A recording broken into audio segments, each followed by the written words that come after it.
Okay, I mixed up a lot more this time. Quite a bit more in my pan.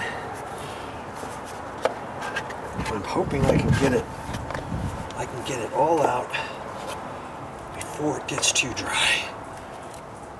I think I can. I think I can.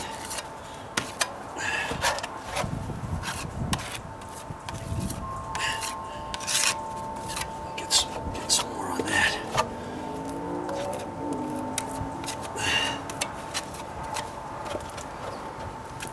Ooh.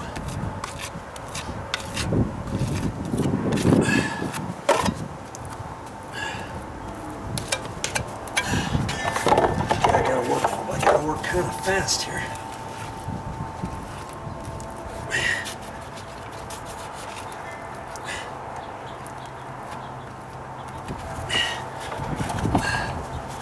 Ooh. Okay.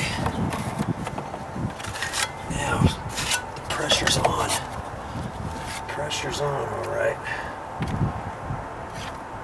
To get the rest of this on before it dries. And now I'm just going to go over here in the corner.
Make sure I taper it down to nothing more this time.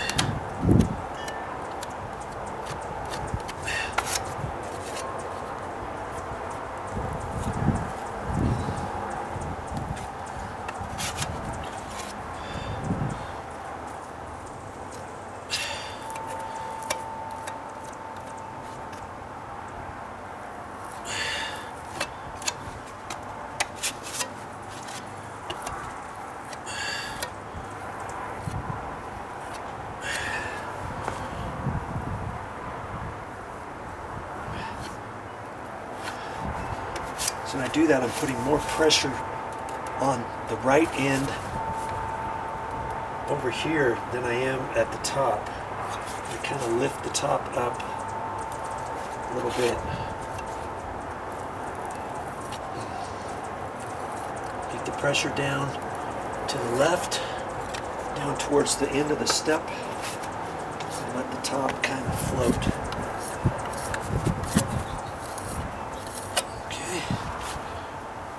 Wow, it's starting to look like something, huh?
Okay.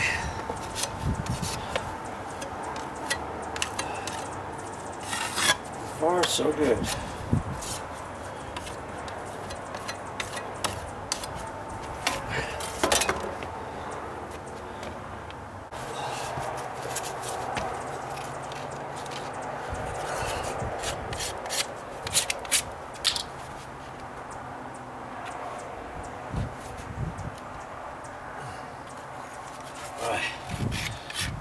This is just still the first step. Jeez. I got 7 steps to do like this.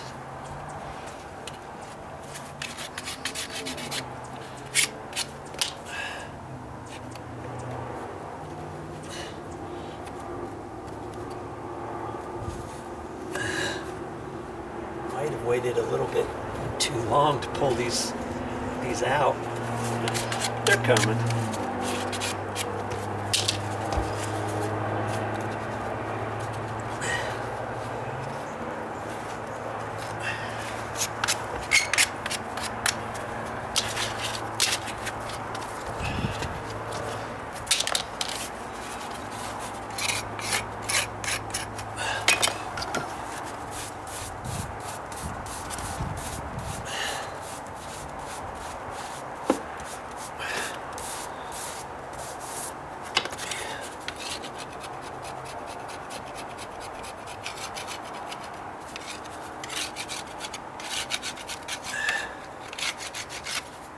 Look pretty good.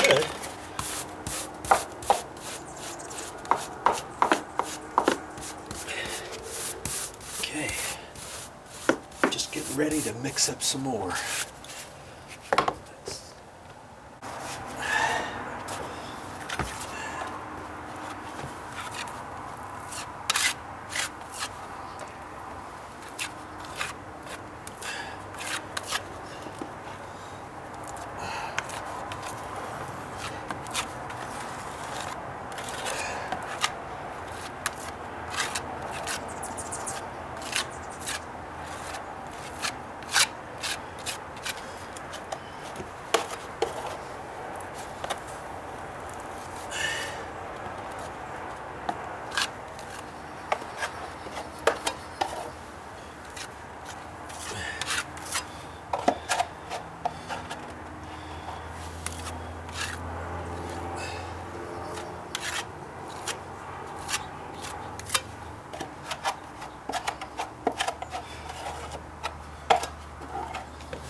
Still gotta mix up more.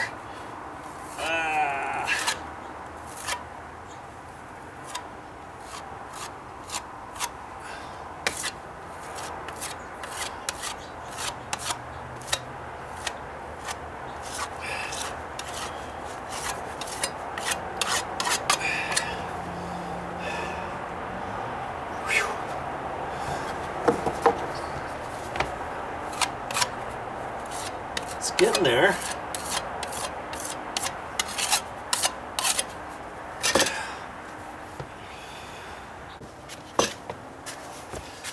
I coated this bit earlier up in there, and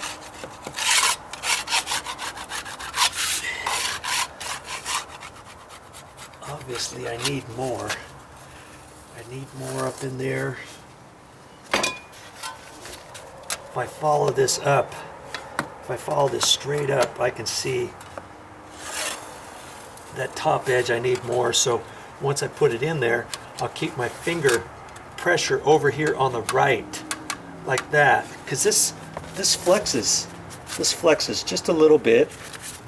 Okay, so when I put it on there, I'm going to put my finger, I'll load up from here with the mud from here over to here. As I put it on there, then I'm going to keep my finger over here. I'm going to push down hard and then let this edge float as I put it on, see? It's kind of like putting on sheetrock mud. And then if I wanted more pressure on the left, I would put my finger over on the left and let the right float up. But because I'm over here, I would keep tight and just float it, and then keep my finger over there, push, straighten it up, okay? Because I wouldn't want to go straight like that because I don't know how high up to put it. That's why I've got to go this way. See? You'll get it. You get it. You just use this stuff enough. Not this as much as sheetrock mud and stuff, and then you sort of start understanding how to use a sheetrock knife, a putty knife, a wide 6-inch, 8-inch, 10-inch knife, and all that. Okay. See, I do the same. I don't actually have an 8-inch knife like this. This one's plenty for me because after a while your wrist gets sore, your fingers get sore. So if I end up needing something a little bit bigger than this, I might go to my big boy, and that's a 10-inch. And see, for this, I would still put my finger about right here because that'll give me from here to here the pressure. I keep the pressure off at the top and just kind of let it float on there.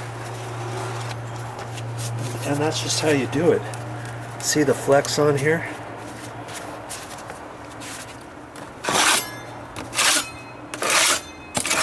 More times than not, you usually don't use this on the floor or something like that. You're using it on a wall for sheetrock.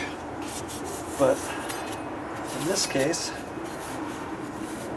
I could use it here, but the 6-inch is working pretty good. So when I mix up some more, I'll be able to put it on with the 6-inch over there probably. But before I do that, I gotta finish this over here.